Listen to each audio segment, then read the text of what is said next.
Welcome to the klutchkittengaming podcast, where I play an indie game for 5 hours and let you know whether or not it's worth your time and money.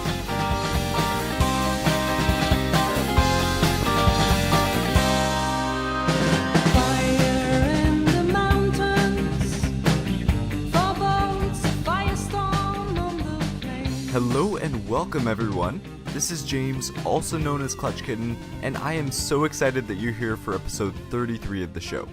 So I have to be completely honest with you. My wife and I went down to Bend, Oregon this past weekend to visit a metric crap ton of breweries, and my full intention was to get a bunch of gameplay in for this show in the evenings.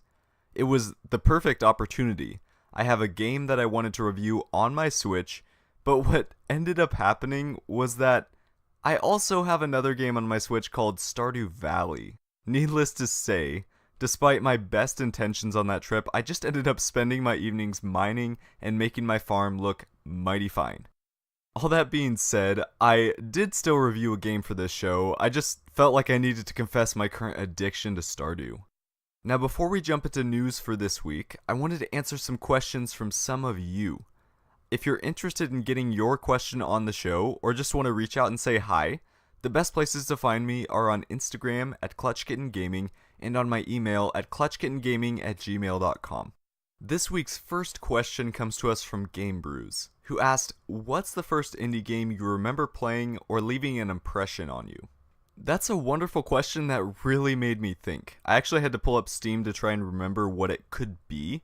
It's odd because before a few years back, I wasn't even thinking in terms of whether games were indie or AAA. I just kind of played whatever looked good. That being said, I think the original Darkest Dungeon was probably the one. I used to watch an amazing content creator called Total Biscuit, and he did a series on YouTube called WTF Is. Those videos should still be around, but basically he did one on Darkest Dungeon, and I fell in love with the look and feel of that game, and bought it quite soon after. I've actually thought about doing an episode on some of the DLC for Darkest Dungeon, but I think at this point I'm going to wait until the second game comes out to do an episode on it. The second question I have comes from Pets and Plays. He asks, how do you choose what game to play in the ocean of indie games? Petson, this is a great question and one that I'll try and answer succinctly. There are a bunch of different factors that play into which game I choose for the show each week.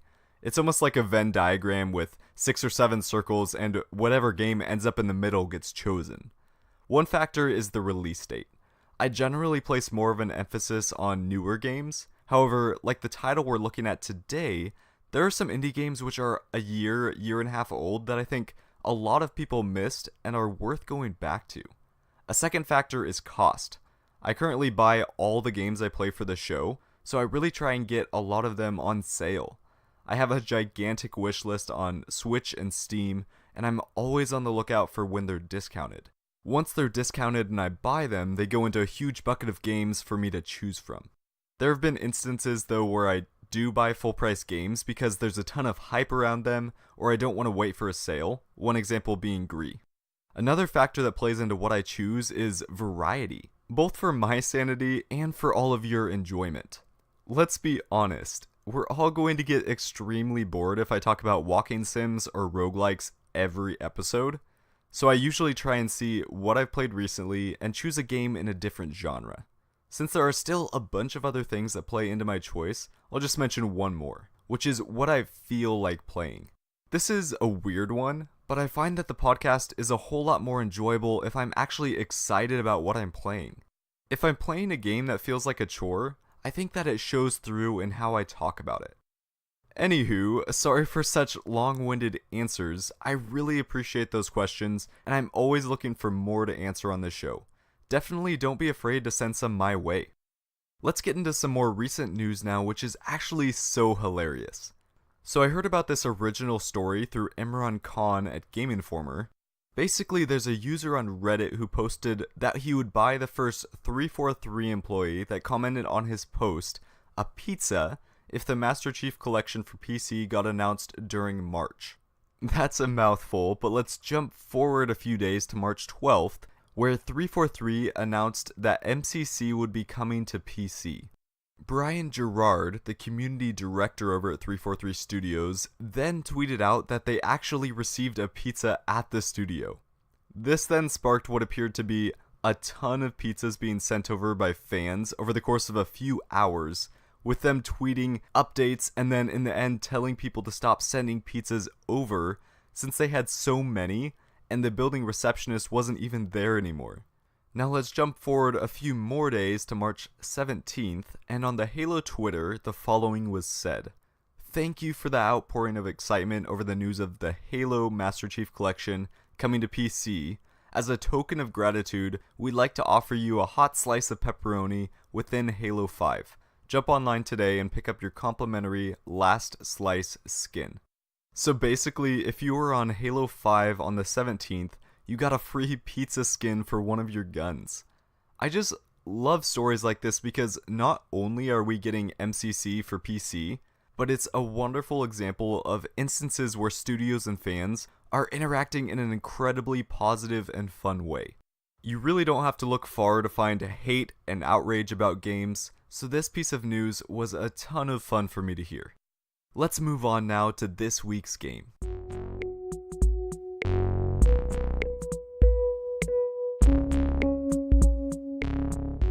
This week we're going to be talking about an RTS called Tooth and Tail. For those of you who are unfamiliar with the RTS genre, it stands for real-time strategy. As opposed to turn-based strategy games like XCOM and Into the Breach, where you have nearly infinite time to plan out each one of your turns, real-time strategies are, well, they're real-time and reward the quick thinker. Even if you haven't touched much of this genre, my guess is that you've heard of some of the big hitters like StarCraft and Age of Empires. Tooth and Tail was created by Pocket Watch Games, which is based in San Diego, California, and it was founded by Andy Schatz in 2005.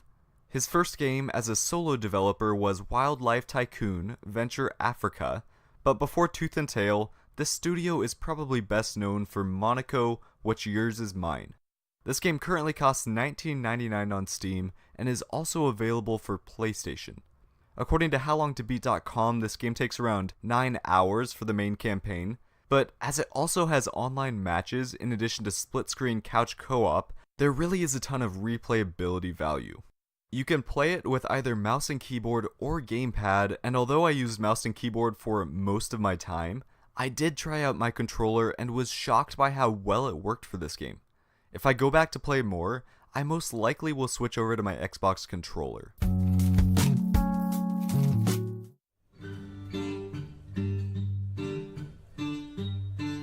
The civilized are cocky pricks, thinking that a lottery system will solve all of the hunger problems. It seems like a great f***ing idea until it's you that ends up on a plate. Every furball with a heartbeat should earn their way in this world. Chance never gave a care for those of us who actually make a difference in this world. Drink up, because we're going to war against those who would take from us what is rightfully ours. We're going to war not only to save our own hide, but to earn the meat we deserve. Tooth and Tail is set during the late 19th and early 20th century, and is heavily inspired by the Russian Revolution of that time. However, it comes with a twist. You're dropped off into a world of anthropomorphic animals in a society stricken with hunger. Although it was fairly unanimous that cannibalism had to be the answer, different factions arose with their own unique ideas about how to choose the victims. You start out by playing the leader of the Longcoats, Bella Fide, who believes that the cost of food is much too high and that one should earn their place in the world. Basically, he's the free market capitalist who's loosely based on Teddy Roosevelt. He believes that those who are eaten should be the scum of society, those who are just warm bodies in a world of hard workers. Bellafide's ideology is put to the test when his son is taken to feed the masses as a result of the lottery system that's in place. That lottery system had been put in place by Archimedes, the leader of this civilized faction. Archimedes actually seems to have been based loosely on Rasputin, and what you learn in the story is that, although the lottery system appears to be completely fair, not many of the civilized citizens seems to have been chosen to put their head on the block. Bellafide wasn't the only one who was angered by the lottery system.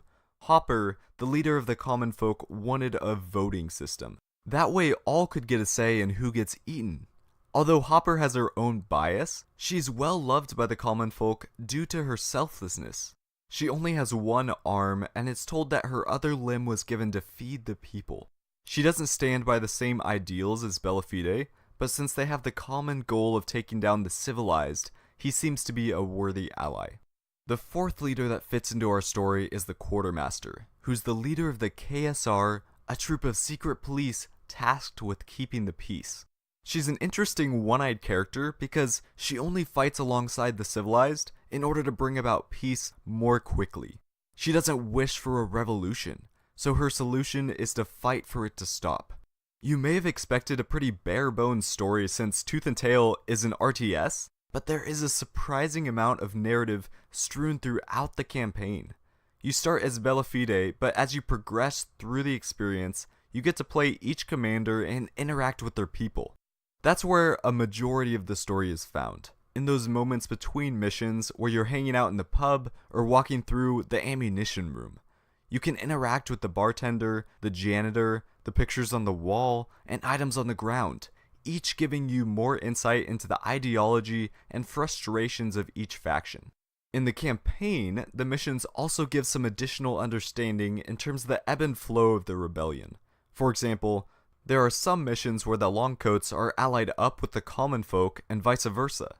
Other than small lines that your leaders say on occasion, there isn't much additional narrative building in mission, although the unique troops for each faction also give some insight into what their culture is like.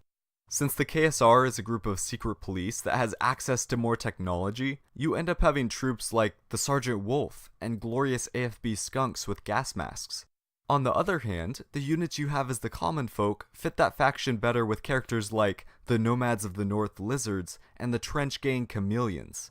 As a quick side note, it should be mentioned that when you play multiplayer, all of the unit types are available for every commander. Other than the voice acting and color of the troops, the choice of troops is the same for each person. To summarize our discussion of the narrative, I was overall quite pleased with the writing and depth of story. The story is also just cool, in a very dark way. It's like Animal Farm meets Russian Revolution. The narrative is definitely a boon when it comes to the overall package of Tooth and Tail. Now that we have some narrative context to the game, let's talk about the actual gameplay. So I don't claim to be an RTS expert by any means. I mean, I did play a bunch of Age of Empires 2 when I was younger, and I have about half of StarCraft 2 downloaded on battle.net, but I'm no Korean pro. That being said, I have enough knowledge to explain the core concepts of what the genre is about.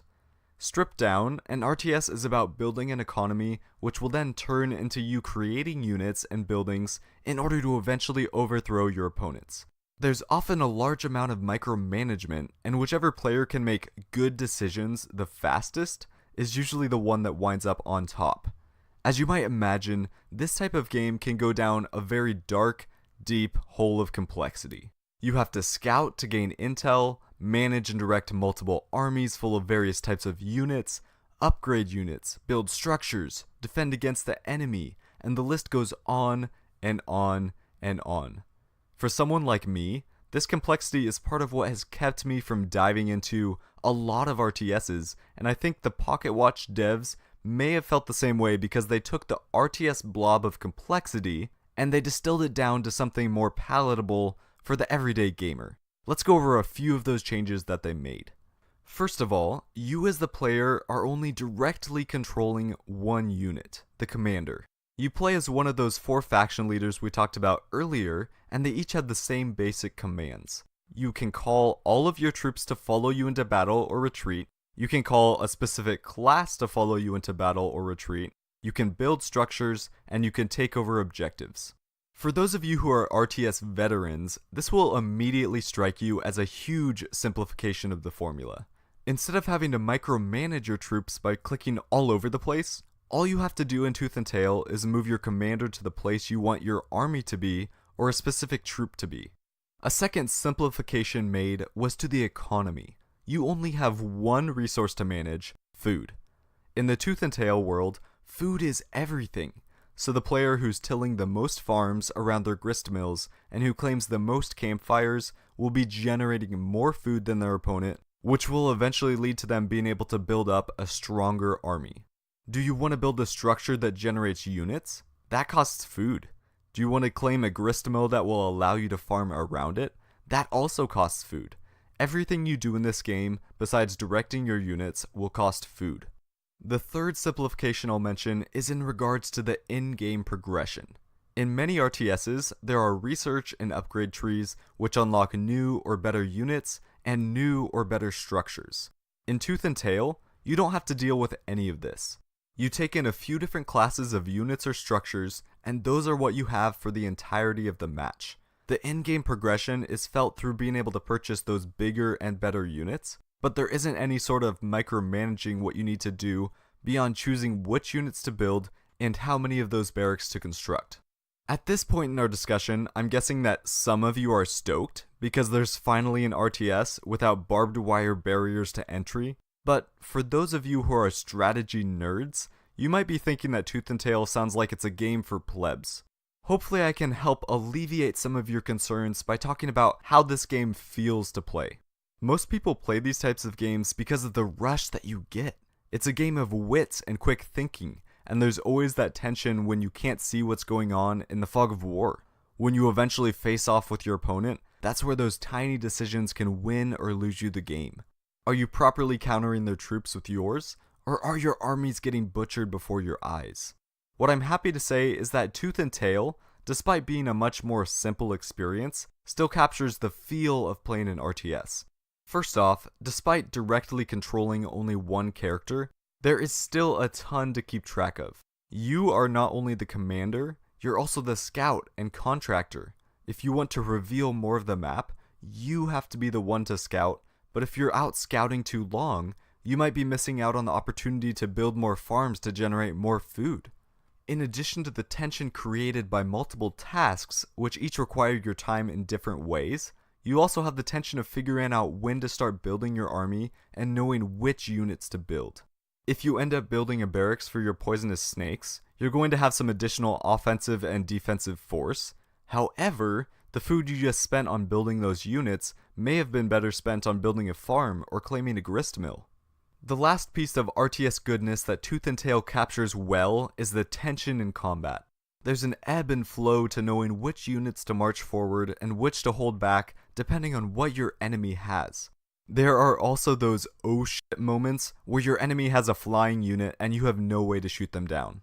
Tooth and Tail really does capture the feel and taste of an RTS well, but before we get into the last two areas that I appreciate about the gameplay, let's discuss the downsides of simplifying the combat and game as a whole. Surprisingly enough, there actually are reasons people like the complexity of games like StarCraft 2. You could probably boil those reasons down to two things: control and skill expression. In those games, you control and manage so many aspects that if you lose a game, you're the only one to be blamed. There are also so many different ways to play that it's not hard to express your skill in a unique way as compared to your opponent. Because Tooth and Tail simplifies so much, there is some sense of agency that's lost in addition to having fewer ways to express your skill. That loss of control felt most apparent to me in combat. Since you only have the ability to call all of your troops, or all of one class, stationing armies in certain places was pretty difficult. There was no ability to leave 3 foxes near one of my gristmills and take the rest with me to attack the enemy. You could sort of get around this by placing barracks near each of your gristmills and then never moving that type of unit, but it wasn't very practical, and if an enemy wasn't in their vision range, they wouldn't even respond. There was also some lack of control when it came to the actual battles. If you call your units to attack by clicking, they seemed to attack whatever was closest to them. You have the ability to target specific enemies by holding your mouse button instead of clicking. However, it was still impossible to target multiple units effectively. For example, there was no way to have a mixed portion of my army attack the enemy owl and have another mixed group of my army attack the enemy turret. This constrainment of my ability was frustrating at times, but I also understand why Stopwatch chose to simplify the combat in such a way. This gameplay section is getting very long, but I want to touch on two last aspects of the game. First, the variety of units and structures you can use. When you play multiplayer, you start out by drafting up to 6 of 20 units. In the campaign, there are specific units chosen for you, but as you work your way through the missions, you end up playing all of them. Although 20 units may not seem like a ton, and there aren't any upgrade or customization trees for the classes, I was very happy with the variety of units available. There are 3 tiers of 5 units, each costing a different amount of food to build, and there's also a tier of 5 structures. All of the barracks for animals in the first tier cost 60 food to build, and 20 food for each unit created. The tier 1 units range from kamikaze toads with dynamite on their backs, to moles which take down structures quickly, to healing pigeons. In the second tier, the warrens for those animals cost 120 food, and each new animal costs an additional 60. These range from poisonous snakes to invisible chameleons, to ferrets with artillery cannons. In the third tier, you'll find your badass animals. The warrens for these animals cost 180 food, and to create an animal from those warrens costs an additional 180 food on top of that. These range from Uncle Butter, the flame-throwing boar, to the matriarch, the owl that summons mice, to Kasha, the sniper fox. Last, you have the structures which all range in cost. You can build barbed wire, landmines, turrets, artillery guns, and attack balloons. What I was pleasantly surprised with overall was the unique ways you could play given the roster of characters you take. Each animal felt different and had their own strengths and weaknesses, which made the matches feel dynamic. The last aspect I want to touch on is the campaign mission design. This is something that is incredibly important, especially if you're someone who doesn't want to play online. The mission setup is pretty straightforward if you go into a multiplayer match. You pick a faction, 6 units, the number of enemies, and the size of the map. You then get into the game and the objective is to be the last man standing. Although that was the objective for some of the campaign missions, there were quite a few that had alternative objectives and secondary, harder objectives. For example, there were missions where your goal was to survive a certain amount of time. Another mission gave you a small army that you needed to keep alive in order to win. The only way to generate more units in that case was to capture points on the map. Each mission I went into seemed to mix things up by changing the rules or changing the objectives, and it turned the game into even more of a puzzle. There were a couple missions that were quite frustrating, but it was also nice because it meant that I wasn't just going against simple bots. These alternative rules and objectives helped teach me new lessons and kept the game fresh. Last but certainly not least, let's talk about art and sound design. The art in this game is incredibly endearing. Although you're literally building up armies of animals to slaughter each other in battle, the pixel art gave the game a more whimsical feel. The muted colors that were used really gave the game that Russian turn-of-the-century feel, and the animations and character models of all the animals were very good.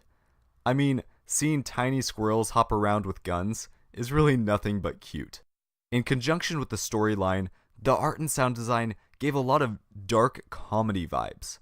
This game is dealing with war, hunger, cannibalism, class systems, psychological ideologies, and so on. It's dealing with all of these heavy and dark topics, but it presents them in a somewhat comedic light, partially just due to the fact that the characters are animals and not humans.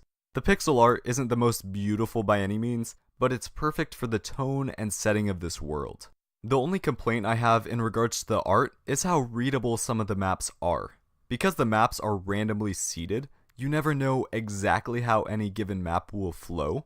With that being the case, it's especially important that the landscaping is clear in order to help you with pathing. Unfortunately, I found that some of the trees, thickets, and ramps weren't always readable or clear visually. That led to some small frustrations in a few of my games. It's not a huge deal, but it would have been nice for those to be a little bit more visually differentiated from the base terrain. On the sound design side, the VO was unique because each one of the leaders had a different voice, but it was interesting because they were all speaking in an unknown language. From what I could find, it doesn't seem like it was actual Russian, but it was definitely some sort of language or gibberish that had Slavic influence. It's a bit difficult to judge performance based on speech that I can't understand, But the VO was a great addition to the game, and despite being unable to understand the voices, each one of them had different intonations and accents to the way they spoke. It had an interesting effect because even though you couldn't actually understand what they were speaking, you knew what they were saying because of the text bubbles on screen. As such, it almost felt like you were listening and understanding actual Russian. The soundtrack was also superb. The music really could have dampened the experience by being too somber, but it gave the game a very dramatized and upbeat feel, kind of like how musicals lighten very dark issues with singing. For some reason, the first play that came to mind was Annie. When all of those girls are in the orphanage and sing "It's a Hard Knock Life," they're illustrating a sad reality of the time, but the music keeps that from being too heavy for the viewer. In a similar way, the soundtrack of Tooth and Tail, which was composed by Austin Wintory, has a very musical-esque feel in the way it sounds and the way it brightens the somber undertones of the narrative. There's Russian themes running throughout the upbeat piano, brass, and guitar-driven score. This was one of those soundtracks that got stuck in my head for the entire day because the main theme was so great.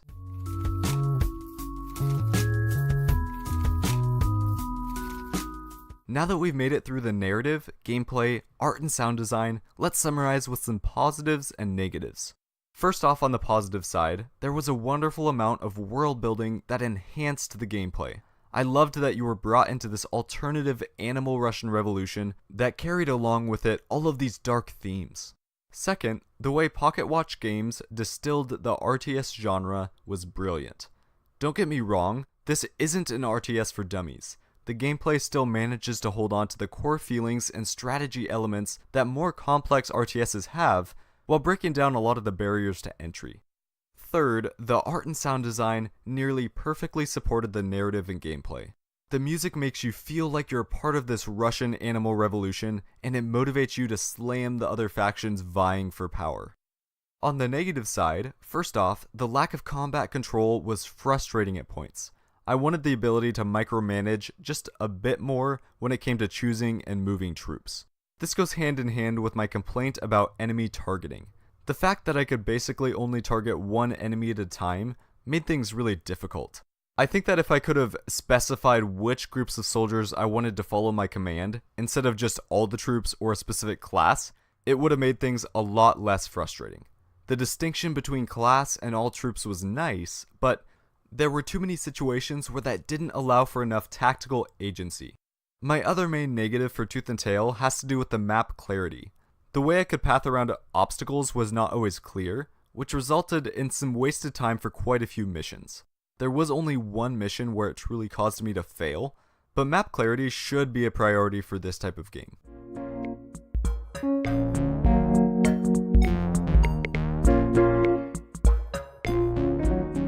We've made it now to the final boss. This is the part of the podcast where I let you know whether you should slay the game and buy it, flee the game and avoid it, or farm up and wait for a sale. My verdict is to slay this game. Whether you're an RTS veteran or a strategy noob, I believe this is a game that you can truly enjoy. For those of you who have played through every piece of StarCraft content, I think that Tooth and Tail has a place because matches are short while still giving you that adrenaline rush you enjoy so much. This game is simplified, but not simple. There's still plenty of space for strategy and skill expression through the units that you choose and the way you take on each unique map. For those of you who run the other direction the moment you hear the word strategy, you might want to consider giving Tooth and Tail a chance. Even if you don't ever touch online matches, there's still plenty of content in the single player campaign, and the barrier to entry and learning the mechanics is very low. What's even better is that if you're into multiplayer, it seems like there's still a thriving community around this game, and the most recent balance patch was put out 4 months ago, which means the devs are still looking for ways to improve the experience.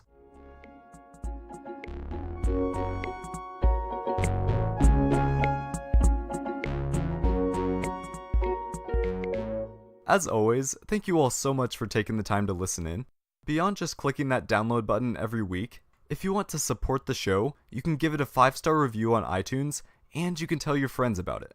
I want to also thank those of you who continue to support me on Instagram and who send messages and feedback my way. I hope you have a wonderful rest of your day, and I'll see you in game.